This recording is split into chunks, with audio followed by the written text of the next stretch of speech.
you're back here on Eye on Ocean County. Our guest this half hour is the Executive Director of Prevent Child Abuse New Jersey, Rush Russell, and we have been talking about what child abuse is. And let's talk about the effects of child abuse. It's not just an injury that heals and you move on. Right. I think a lot of the situations around child abuse that people really don't understand what's happening. For example, in 2008, there were more than 9,000 confirmed cases of child abuse and neglect in the state of New Jersey. 9,000 in 1 year. And that's a very conservative estimate based on what we know happened. But what happens when child abuse happens is that it affects the child's self-esteem and their trust with a parent that leads to often permanent changes in the wiring of the brain. There's now brain research that actually shows pictures of a brain, and it shows the frayed synapses in the brain that from before and after child abuse.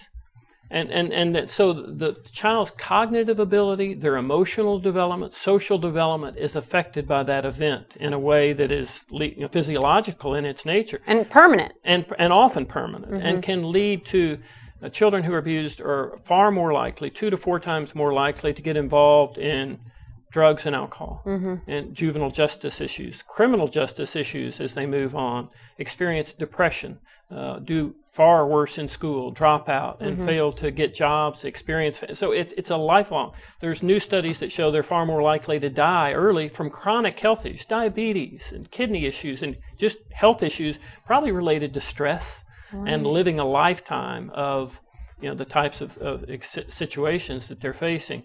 There's one study, a federal study, that showed that children who experience child abuse and other stresses in their life, maybe a divorce, maybe a parent with a mental health issue, can be up to 4,600 times more likely to become an IV drug user. That statistic is and it's just stunning. Astounding. That's stunning. So it just reinforces the importance of prevention. Right, and getting help for parents. But I also want to talk about children with special needs. There are a lot of children out there who might be autistic. They might have some developmental delays. They could have ADHD, ADD, any type of special needs. And this is going to add another factor onto parenting, because many of these children, they might have mild forms of special needs and it might not be recognized, and a parent may not know how to deal with that. You're mentioning another area of stress. I said the common denominator, and that can be stressful for parents to understand. The science around some of these mental health issues is not well developed to understand exactly what is a diagnosis and what isn't, and for parents to be on the same page in terms of how do I handle a child that may be acting out, or is it due to, if it was a health issue of a child sick, you'd say, well, I understand the child's sick and here's how I can handle it. So there's a lot of stressors there, and basically parents need support. Right. They need information to understand what the options are to best manage the situation. But there's also support for parents. There's a group called Parents Anonymous that provides support for parents that can, parents going through the same situation. So you can talk to somebody and say, look, here's how the child pushed my buttons and I was about to lose it. And another parent says, oh, that's happened to me. Just that alone can I'm not in this by myself. And, that's so much of the prevention. The prevention message is helping you understand how to deal with a situation without resorting to striking a child or abandoning a child, and understanding that there's many individuals going through this together.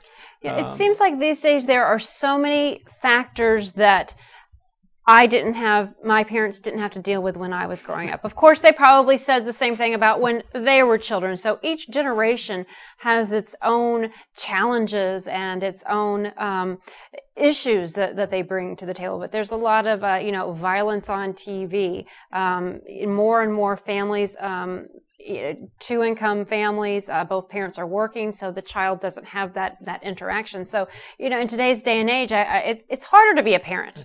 I think we're trying to create a fabric of support around parents, and it's different today.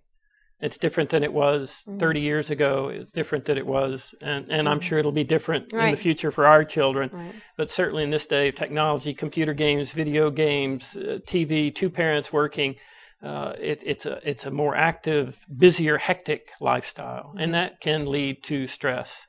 Right. And so the question is, how do we rebuild that fabric of support? And that's certainly part of what our effort is to create a connected set of supports for families where you're not by yourself. Right. So again, regardless of whatever your situation is, whether it's if there's a grandmom or other community resources that because I'm sure people a lot of times they feel very much alone. I mean, the minute you're handed a baby, no matter what that no matter what you're looking at the baby saying, okay, what do I do? And boy, I hope that I don't mess this up. And you do worry. I think a lot of times the more you read, am I sending the right message? Am I doing the right thing with timeout? Am I being strong enough? Am I being too strong? Am I hurting my child emotionally because I'm being so strict?